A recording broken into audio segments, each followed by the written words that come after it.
इतिहास का अनसुना सच। तैमूर लंग बहुत ही निर्धन लड़का था। वह किसी धनवान व्यक्ति की भेड़ बकरियां चराया करता था तथा सुबह शाम किसी लोहार के अहरण पर घन मारने का काम करता था। परिवार में केवल उसकी एक माँ थी। एक दिन दोपहर के समय जंगल में पेड़ की छांव में बैठकर वह भोजन कर रहा था। तब उसे परमात्मा के रूप में कबीर साहब जी राह चलते दिखाई दिए। तैमूर लंग ने साधु जानकर उनसे भोजन पाने का आग्रह किया तो महात्मा रूप में कबीर साहब जी ने कहा कि बच्चा, भूख तो लगी है, भोजन हम अवश्य करेंगे। तैमूर लंग ने कहा, महात्मा जी, अभी तो भोजन कर लिया है, थोड़ी देर पहले आ जाते तो आपको भी भोजन मिल जाता। परंतु कोई बात नहीं, मेरा घर यहाँ से बस थोड़ी ही दूर पर है। मैं घर जाकर अपनी माँ से भोजन बनवाकर लाता हूँ, तब तक आप मेरी बकरियों का ध्यान रखना। कहीं खो गई तो मालिक मुझे दंड देगा। कबीर साहब जी ने कहा कि ठीक है बच्चे, मैं तेरी बकरियों का ध्यान रखूंगा। तैमूर लंग घर जाकर माँ से भोजन बनवाया तथा माँ के साथ भोजन लेकर आया तथा कबीर साहब जी को परोसा गया। जब तक कबीर साहब जी भोजन कर रहे थे, तैमूर लंग की माँ ने प्रार्थना की कि महाराज जी, हम बहुत निर्धन हैं, कभी तो खाने को अन्न भी नहीं रहता। ऐसा उसने बार बार कहा। जब कबीर परमेश्वर जी भोजन कर कर उठे तो पास में बकरियों की बांधने की सांकल बेल पड़ी थी। उसे ही उठाकर तैमूर लंग की पीठ पर उन्होंने 7 बार मारी, फिर लात और मुक्के भी मारे। फिर कहा कि जा, मैंने तेरे बेटे को 7 पीढ़ी का राज दे दिया, और जो बाद में लात मुक्के मारे या फिर छोटे छोटे टुकड़ों में इसका साम्राज्य बट जाएगा। तैमूर लंग की माँ ने सोचा कि इस महात्मा के पास खाने के लिए रोटी तक नहीं है, तो 7 पीढ़ी का राज यह कहां से देगा। इतना सोच ही रही थी कि कबीर परमेश्वर अंतर ध्यान हो गए। तो तैमूर लंग और उसकी माँ ने सोचा कि जरूर यह कोई सिद्ध उक्त महात्मा थे, हमने इनके बारे में सोचकर गलत किया। कुछ दिन बाद कबीर परमेश्वर जी तैमूर लंग के सपने में आए और कहा कि जिस अहरण पर तू हथौड़ा मारता है, वह जगह तू अपने सेठ से मांग ले। तैमूर लंग ने कहा कि वह मुझे कैसे देगा, मेरे पास उसको देने के लिए पैसे नहीं है। परमेश्वर कबीर साहब जी ने कहा कि तू केवल उससे बात तो कर, बाकी का काम मेरा है। तैमूर लंग सुबह उठकर अपनी माँ से बताया कि माँ, मेरे सपने में आज वही महात्मा जी आए थे। तो उसकी माँ ने भी कहा कि बेटा, उन्होंने दर्शन तो मुझे भी दिए थे, लेकिन वो बोल क्या रहे थे यह मुझे याद नहीं। तैमूर लंग ने कहा कि माँ, मुझे सब याद है। सारी बात बताई। सवेरे उठकर तैमूर लंग ने उस लोहार से कहा कि भाई, यह जमीन आप मुझे दे दो, मैं अपना काम चला लूंगा। लोहार ने कहा कि भाई, यह जमीन मुझे बेचनी है, लेकिन तेरे पास पैसे नहीं है, तू मुझे कहां से देगा इसके पैसे।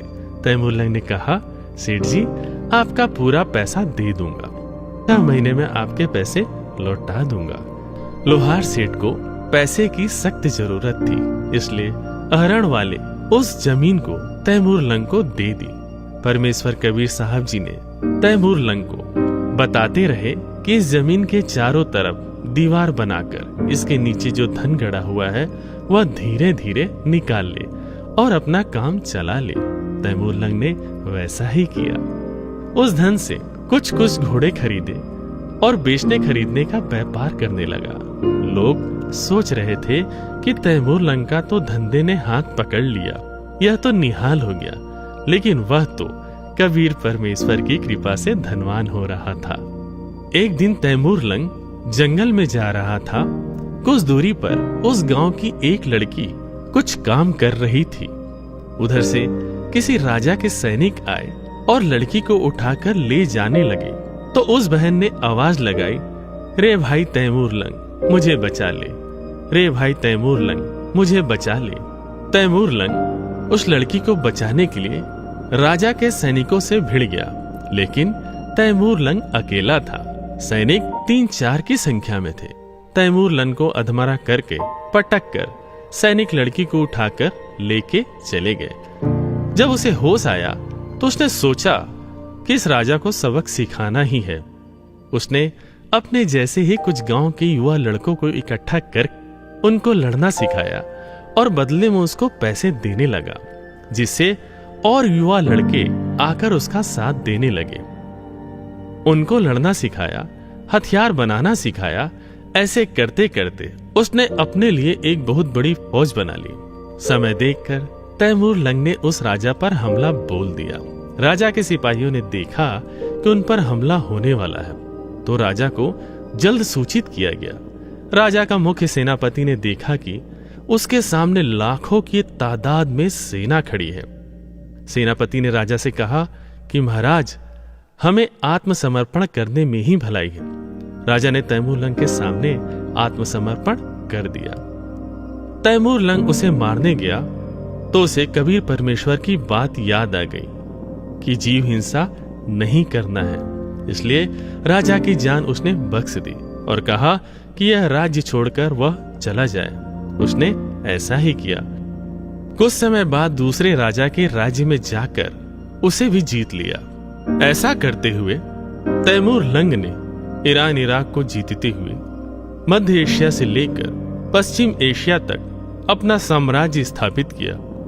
उसने भारत को भी जीता और दिल्ली को अपनी राजधानी बनाई। समय उपरांत उसका तीसरा पोता बाबर को साम्राज्य देकर वह चला गया।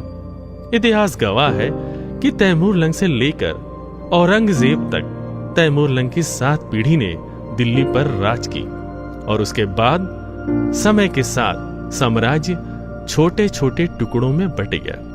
कबीर साहब जी ने निर्धन तैमूर लंग की एक रोटी खाकर उसे 7 पीढ़ी का राज बख्शीश दिया। इसलिए कबीर परमात्मा ने अपनी वाणी में कहा है कि रोटी तिमर लंग को दीनी, ताते 7 बात साही लीनी। तैमूर लंग को 7 पीढ़ी का राज देने वाले वो अविनाशी परमात्मा कबीर साहब ही है। अपनात्माओं, तैमूर लंग से लेकर औरंगजेब तक 7 पीढ़ी यानी 7 पीढ़ी ने राज्य किया। औरंगजेब के बाद दिल्ली का जो राज्य था वो छोटे छोटे टुकड़ों में बट गया था।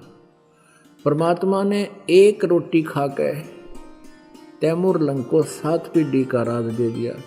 अब यूँ तैमूर लंग बकवादा में पड़ गया, भगवान भूल गया, घड़ी माया होगी थी। फिर परमात्मा मिले इसको। एक दिन शिकार में गया हुआ था ये, और इसको एक चमत्कार किया इसके साथ और इससे पूछा कि तू 2 कौड़ी का आदमी, राज भूल गया भगवान को। उसके बाद तैमूर लंग परमात्मा से अक्षमा याचना की, नए सिरे से उपदेश लिया, फिर अपनी भक्ति अधिकारी बना। और अब कहते हैं जब देखो परमेश्वर कबीर देव जी ने एक रोटी तैमूर लंग को दीनी, ताते 7 बादशाही लीनी। एक रोटी खाकर 7 पीढ़ी का राज दे दिया। और श्री कृष्ण जी ने एक मुट्ठी चावल खाकर केवल एक मकान बनाया था सुदामा जी का। अपन आत्माओं, गीता जी अध्याय नंबर 2 के श्लोक नंबर 46 में कहा कि अर्जुन,